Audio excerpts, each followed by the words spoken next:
Bismillahirrahmanirrahim. Assalamualaikum warahmatullahi wabarakatuh. Kembali lagi bersama saya dengan Andika Hendra Mustaqim.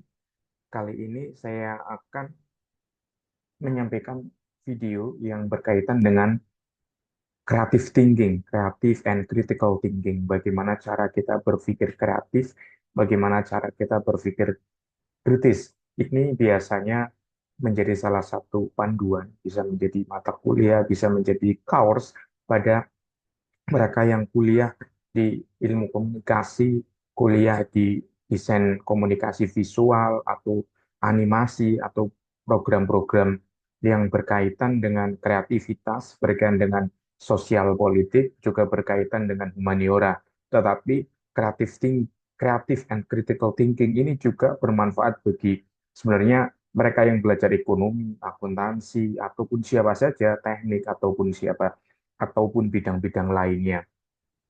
Kreatif dan critical thinking juga sangat penting bagi para manajer, para eksekutif, dan lain eksekutif ataupun karyawan-karyawan yang ingin meningkatkan pengetahuan mereka dan dengan cara yang praktis maupun dengan cara yang struktural maupun dengan sistemik. Karena dalam berpikir kreatif maupun berpikir kritis itu tidak ada cara yang lompat ya atau leaping, tetapi ada banyak metode.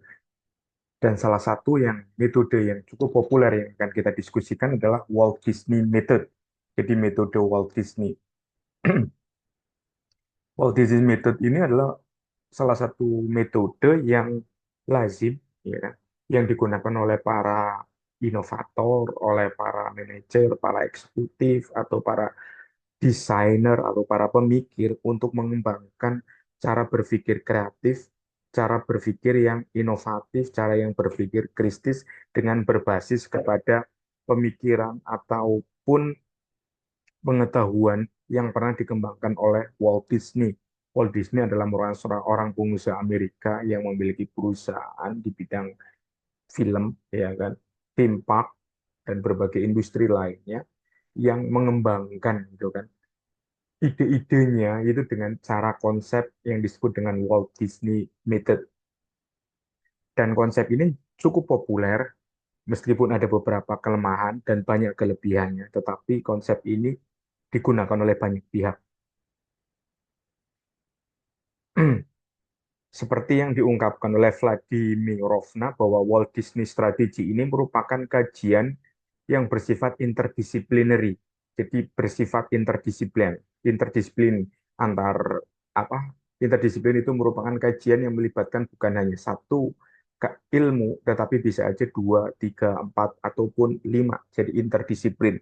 Interdisiplin itu berbeda dengan transdisiplin. Kalau transdisiplin itu melingkar, melingkar, melingkar, dan tetap menghasilkan sesuatu yang baru. Kalau interdisipliner itu cenderung biasanya disiplin itu akan tetap bertegak, gitu kan, dan hanya akan saling berbaur semata. Metode ini kan seperti yang dijuangkan tadi, seperti yang saya jelaskan, inspired an American entrepreneur film producer Walt Disney. Jadi ini terinspirasi dari Walt Disney. Seperti apa sih sebenarnya metode tersebut? Kalau yang pernah diteliti oleh Sarah Taus tahun 2015 itu diungkapkan bahwa Walt Disney Method itu merupakan teknik kreativitas yang kolaboratif.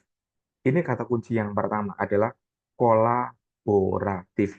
Jadi dalam Walt Disney itu cenderung merupakan bersifat teamwork karena ada aspek kolaboratif. Karena di dalam Walt Disney itu adalah cenderung adalah memproduksi suatu film ya, memproduksi suatu karya. Jadi tidak bersifat lebih apa namanya ya, bersifat individual seperti ketika kita menulis novel, ketika kita membuat apa namanya misalnya membuat suatu cerita.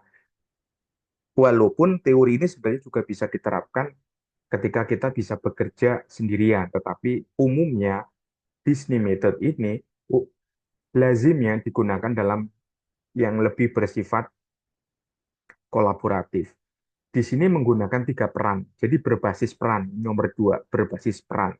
Ada peran yang dimainkan di dalam Walt Disney Method. Ketika peran itu akan di apa ya dijalankan dalam beberapa tahap ya, terutama di tiga tahap, dreamer, realist, and critic. Jadi Ketika kita berperan menjadi dreamer, ya kita harus menjadi dreamer. Ketika kita berperan menjadi realis, menjadi realis, kritik-kritik. Jadi ketiga peran ini tidak bisa digabung. Maksudnya ketika kita menjadi dreamer, ya dreamer. Ketika kita menjadi realis, realis. Kita menjadi kritik, kritik. Jadi kita tidak bisa menjadi orang yang dreamer, realis, dan kritik di dalam, misalnya melihat dreamer. Enggak, tapi kita harus menjadi, mengajarkan kita itu sebagai seorang profesional, sebagai seorang itu kita menjalankan peran. Misalnya teman-teman dalam menjalankan suatu project, itu bertugas sebagai seorang videographer. Walaupun teman-teman itu paham skrip, ya kan, paham skripnya ya, di dalam dalam kerja tersebut paham skrip, tetapi ketika tugas teman-teman itu adalah videographer, maka tugas utamanya adalah seorang videographer, ya kan? Videographer yang mengambil gambar dan lain sebagainya. Jadi ketika teman-teman, padahal di situ ada teman-teman sudah paham skrip, sudah pernah belajar skrip, sudah pernah skrip, ya harus menerima peran itu. Kecuali di dalam tim kolaborasi itu teman-teman itu diajak gitu kan, sebagai seorang videographer yang pernah berbicara tentang apa, pernah mengerti tentang skrip, maka ada urun rembuk, diajak rapat, diajak berbicara, itu juga memberikan kontribusi di situ. Tetapi peran utamanya adalah seorang videographer. Itu seperti itu. Jadi ada peran. Kemudian ketika peran, maka nomor ketiga aspek yang lainnya itu adalah faktor perspektif. Jadi ketika teman-teman adalah seorang dreamer, seorang realis, dan seorang kritikus, maka perspektifnya akan berbeda. Ketika perspektifnya itu sudah berbeda, gitu, maka ya kita tidak boleh mencampur adukan perspektif itu. Seperti misalnya saya seorang pengusaha. Ini misal ya, saya seorang pengusaha yang bergerak di dalam konsultan komunikasi politik, ya kan, misalnya seperti itu. Saya memiliki perspektif dalam bidang perspektif komunikasi politik, perspektif komunikasi politik ketika saya bekerja atau mengcoach atau membimbing ataupun memberikan konsultasi berkaitan komunikasi politik di beberapa perusahaan, misalnya korporat asing, perusahaan multinasional.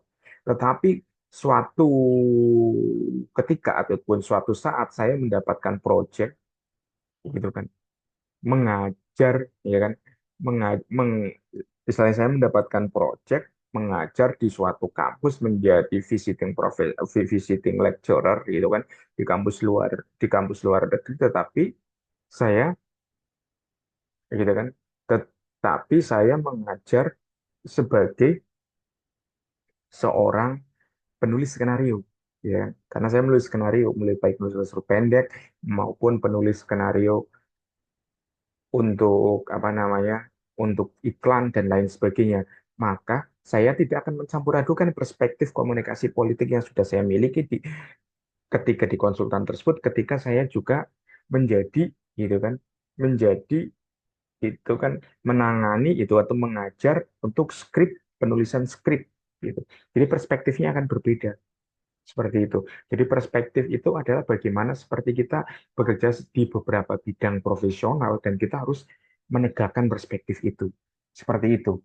Kalau mengenai dreamer, realis, ataupun kritik, ya kita akan diskusikan lebih lanjut. Ini yang pertama adalah dreamer. Dreamer itu adalah pemimpi, ya kan? Walt Disney pernah mengungkapkan bahwa hidup itu penuh mimpi. Ketika hidup itu tidak bermimpi, maka dia tidak hidup, gitu kan? Maka itulah istilahnya Walt Disney itu kan, mengembangkan perusahaannya dan lain sebagainya itu kan berbasis kepada mimpi. Cuma berapa banyak sih orang yang bermimpi dan mimpi itu terwujud, ya kan? Itu kan. Tetapi tidak ada salahnya, ya kan? Tidak ada salahnya orang itu bermimpi. Dalam tahap mimpi, orang yang berpikir kreatif itu cenderung berkaitan dengan imajinasi, seperti yang di sini bahwa imajinasi berkembang bebas menghasilkan ide sebanyak mungkin. Jadi pada tahap ini, orang ketika menerapkan dreamer di dalam konsep creative thinking, maka dia akan menghasilkan banyak ide. Misalnya Anda ditugaskan oleh perusahaan, kan, untuk membantu pengembangan suatu produk, ya. Pengembangan suatu produk, misalnya kita anggap saja donat, ya kan. Anda bekerja di sebuah perusahaan food and beverage untuk mengembangkan donat. Kita ketahui bahwa donat itu kan bentuknya hanya istilahnya hanya bulat, kemudian di tengahnya bolong, kemudian ada variasi topping dan lain sebagainya. Selama ini ketika orang melihat donat gitu kan, umumnya itu kan toppingnya ada di atasnya, ya kan? Umumnya toppingnya ada di atasnya. Tetapi bagaimana ketika Anda berpikir mungkin ada alternatif satu, membuat topping itu ada di dalam. Ya bukan topping, tetapi adalah donat isi, gitu kan.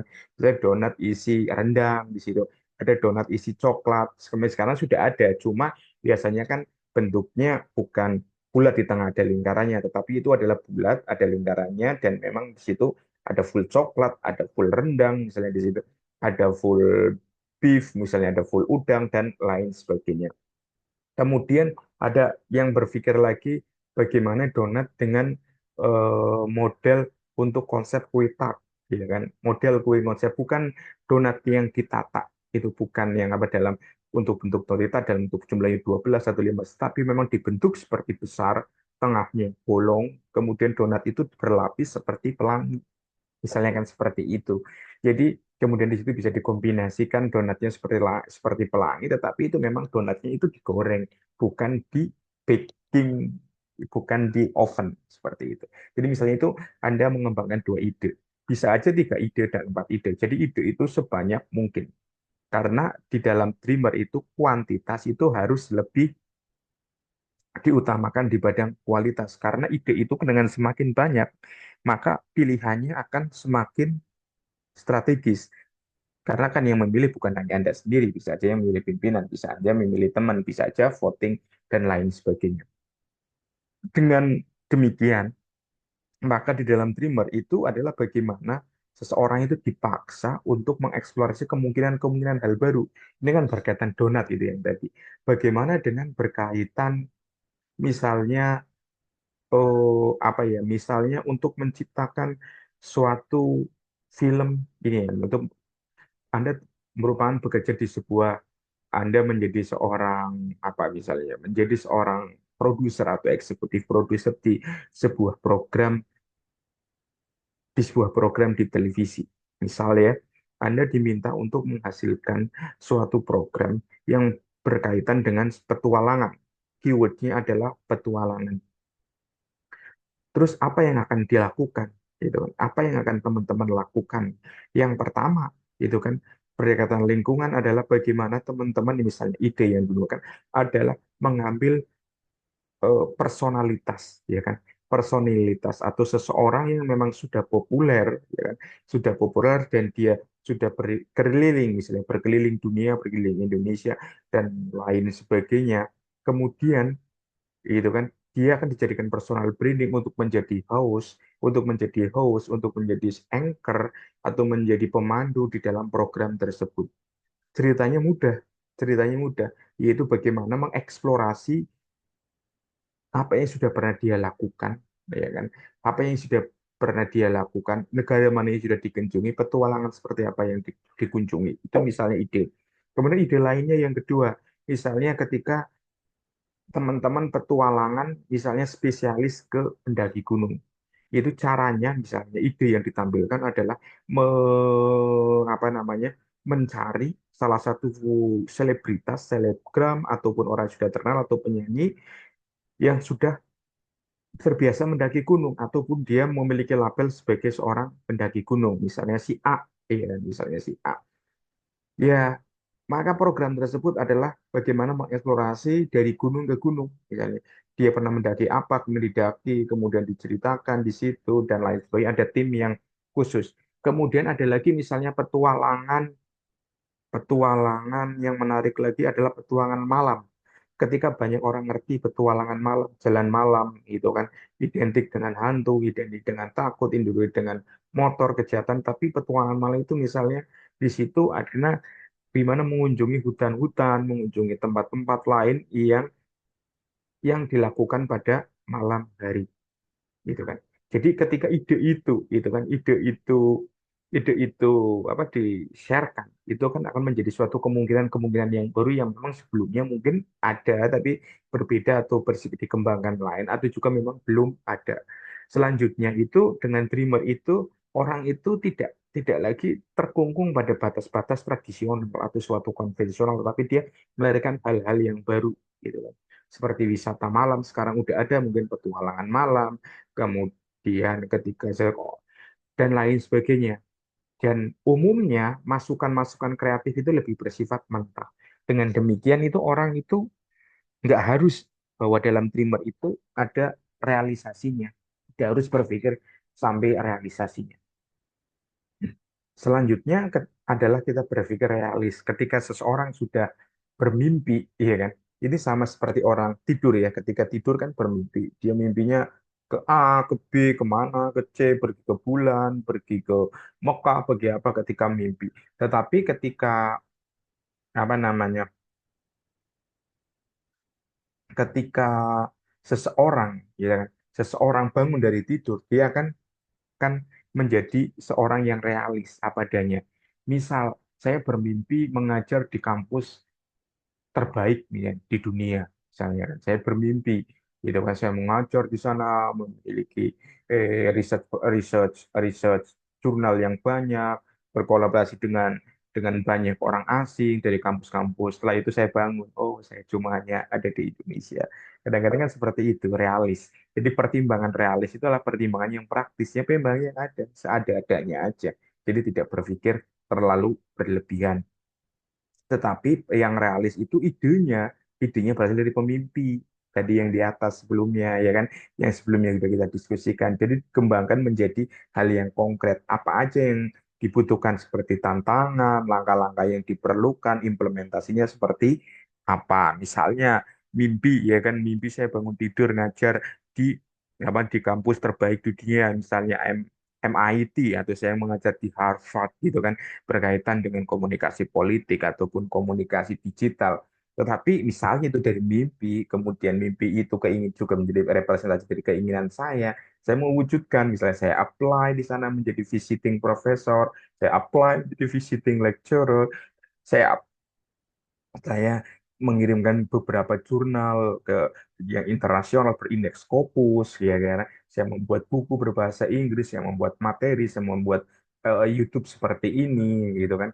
Kemudian untuk mempromosikan, membuat personal branding saya agar naik dan bisa diterima di Harvard University. Itu kan mimpi juga, itu kan bisa diimplementasikan. Seperti Anda misalnya akan salah satu contoh yang tadi ingin membuat misalnya wisata dari bukan wisata, petualangan dari gunung ke gunung itu diimplementasikan. Dananya ada apa enggak di perusahaan itu, tantangan potensialnya seperti apa, terus iklannya itu ada apa enggak, endorse-nya, brand-brand yang akan diada kerjasama siapa saja gitu kan. Sumber dayanya udah siap belum, kameramennya, pendaki enggak, misalnya di situ kan ada beberapa lainnya terbiasa naik gunung apa enggak, staf-staf yang akan diajak, jika tidak kan akan susah. Dengan demikian realis itu bagaimana mewujudkan mimpi itu menjadi suatu kenyataan. Itu bagaimana dengan aspek salah satu yang paling ini adalah kritis. Jadi di aspek Walt Disney ini, di metode ini dia mengembangkan antara antara kreativitas dan kritik, ya, kreativitas dan kritikus. Itu kan kadang-kadang berbeda berbeda ranah. Orang yang kritik itu kan cenderung aktivis, bekerja di bidang sosial dan lain sebagainya. Tetapi semua orang bekerja di dunia apa yang kita sebut dunia kreatif juga harus memiliki pikiran kritis. Karena ini kan perpikiran kritis bukan hanya miliknya Marxis, bukan hanya orang-orang kiri, bukan Leninisme dan lain sebagainya. Tidak demikian adanya. Tapi bagaimana berpikir kritis itu tujuannya evaluate, reflektif gitu kan. Apa yang dikembangkan oleh berpikir kritis. Karena di ruang berkritis itu adalah mencari kesalahan, mencari kelemahan, mencari tantangan, risikonya seperti apa.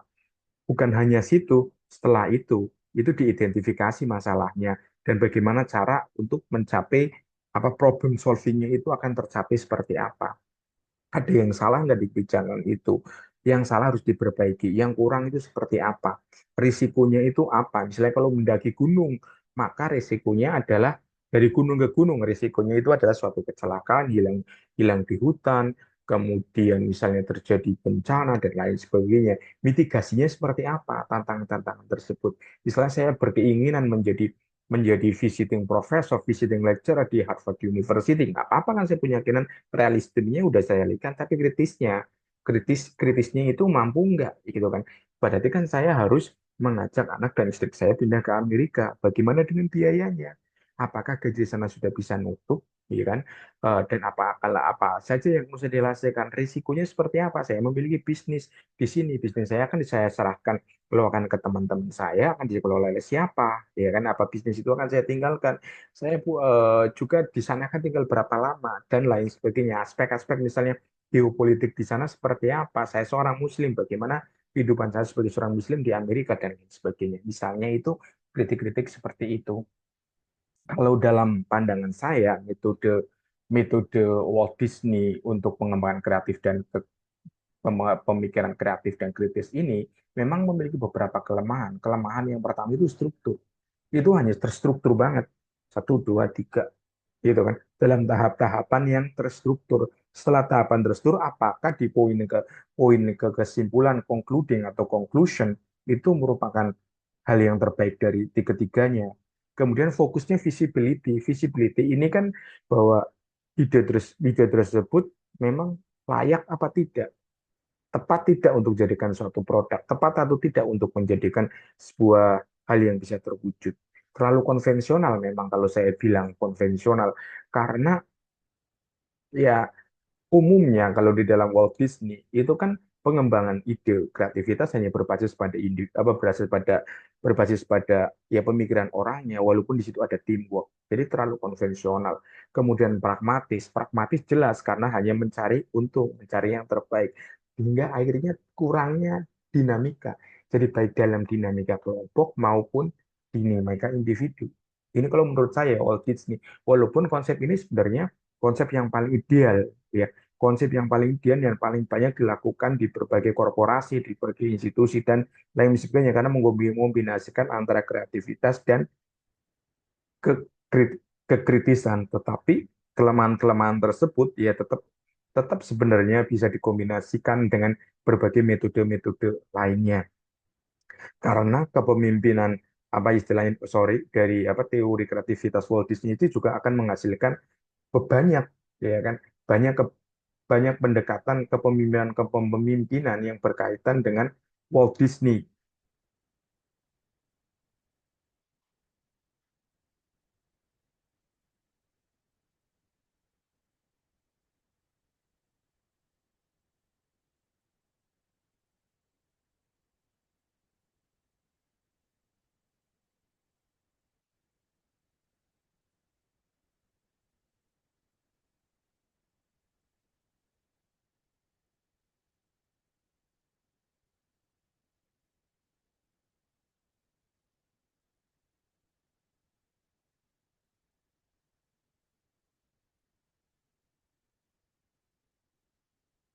Kenapa?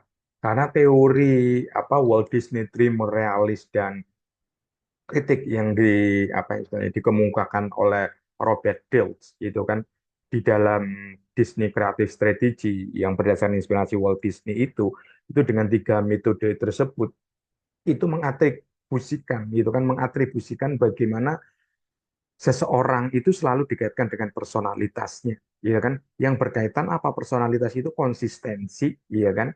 Konsistensi dan bagaimana suatu perusahaan atau suatu pemikiran itu lebih meteoritik. Ngerti nggak meteoritik? Meteoritik adalah bagaimana sebuah perusahaan atau seseorang itu bisa tampil gitu kan, tampil meteor dan menjadi pusat perhatian gitu.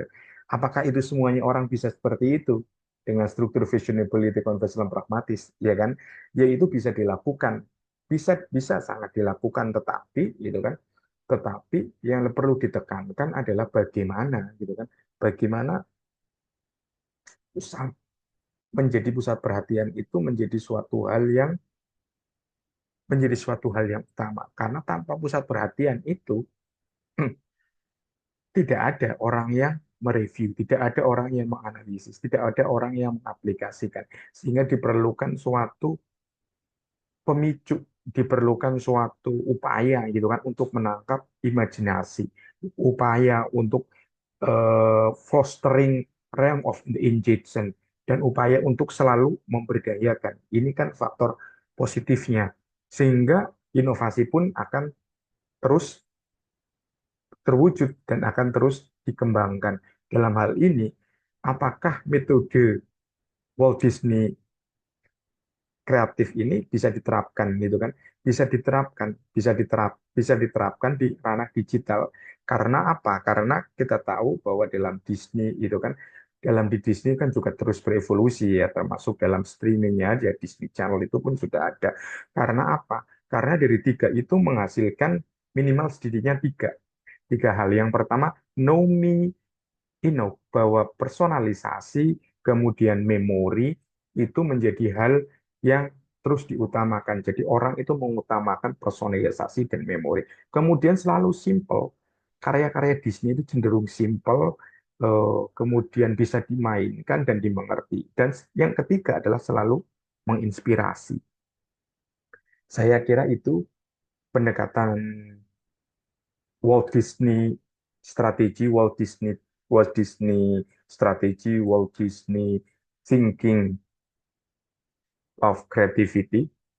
Bagi teman-teman yang memiliki pertanyaan, memiliki opini, silakan kasih di kolom komentar, ataupun bisa mengirim email untuk kolaborasi ataupun berbicara tentang banyak hal lainnya. Terima kasih banyak pada video yang berkaitan dengan pemikiran kreatif dan kritis. Sampai jumpa di beberapa video berikutnya. Terima kasih. Assalamualaikum warahmatullahi wabarakatuh.